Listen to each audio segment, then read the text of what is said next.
Nithyananda. This is Ma Chidambara, the Smiling Sannyasi. So today I'm making a video. I think this is as much for myself as a reminder as it is for anyone that happens to watch this and need to perhaps hear these words or receive this message, which I know if you are watching then it's definitely meant for you. So the topic today is that of gratitude, and in particular it being an attitude that we carry in life. So I was I was listening actually to a satsang that was recently uploaded on YouTube. It's an older discourse of Swamiji's from I think 2002, where he specifically speaks about the Sahasrara chakra. So for those that are aware or may not be aware, in Sanatana Hindu Dharma we have reference to these 7 energy centers, which basically they're represented as circles or balls of light which run from the base of our spine all the way up through the body to the crown of the head. So the Sahasrara is on the crown of the head, and it's traditionally depicted not so much as a center which can be blocked or open up, but kind of an opening where energy, superconscious energy, comes in to us. With that being said, in this particular discourse of Swamiji's, he was mentioning that it can get blocked. So usually these energy centers within the body will get blocked by certain thought currents and thought patterns which we're stuck with. So for example, the base chakra, the Muladhara, will get blocked by fantasy. So if you have a lot of greed, or if you're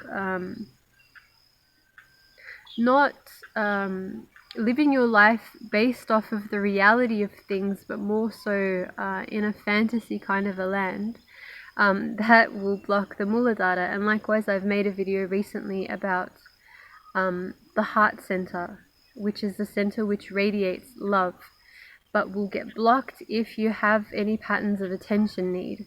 So basically, Swamiji was sharing that the Sahasrara chakra will get blocked, or it doesn't function the way it should, if we are in the space of asking or wanting for more, rather than being in the space of gratitude.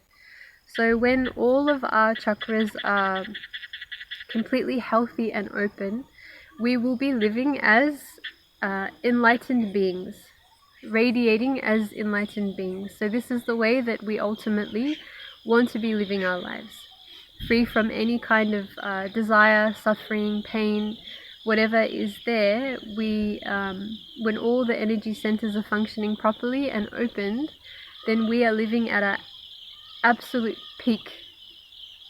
So back to what Swamiji was sharing about the Sahasrara. So and kind of what I want to remind myself as well as anyone else that's watching this about is the whole outlook of gratitude. And I like it being called an actual attitude for life. Swamiji was saying that, and it's true, right? It's definitely, when I heard it, it clicked with me so well, because it's something that I get stuck in, this feeling that it's definitely not like it used to be. I'm more conscious of what goes on in my inner space than I was before, but he was basically saying that you can look at life in 2 ways. One is from the angle of wanting more, needing more to be happy. And if you were to write a list of all the things you wish you could have in life, it would virtually be never ending. There'll always be, once you achieve certain things, a capacity for achieving more than what you already have. He said it's a list that would go on eternally. And likewise, if we were to stop and look at all of the things that we already have that we're grateful for, that it also would be a list that would be never ending. Because there's so much that we have that we unfortunately take for granted, including the breath that we have, the very capacity to speak, the very capacity to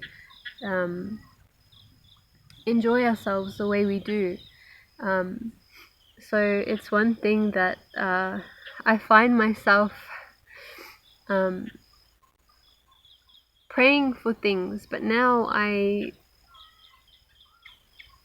mean, not that there's anything wrong with that, but I stop myself and really wonder, or not wonder, but question, not is that needed, but is there a better outlook? And there's no doubt that whatever we want for ourselves, life is there to support that. We haven't come here to planet Earth as beggars as such. And I know that whatever desires might still be there for me, I know I might not have them right now, but life is definitely taking me in a direction where I'll either achieve that or maybe they'll become redundant. Either way, it's being fulfilled one way or another. So being stuck in that neediness or grabbing or feeling like having a begging bowl. That's another thing Swamiji mentioned in that satsang, was if we come to God with a begging bowl, He will just mirror and reflect that in everything else in life. So He'll reflect a bigger begging bowl.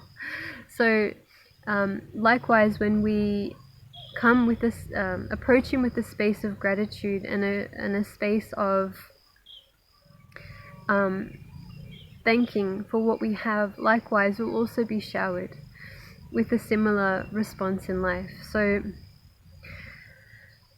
I know that what I have now, I wanted at one point, and that's another thing that I need to be reminding myself. What I have now, I wanted.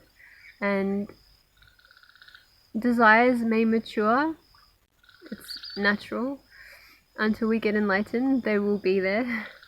So they do mature, and there's nothing wrong with working towards a new goal as such, but it's definitely worthwhile stopping and smelling the roses and being grateful for what we have in this very moment right now. So with that being said, thank you for listening, and I hope that it serves as a reminder for you if you needed to hear this. So until next time, thank you, and Nithyananda.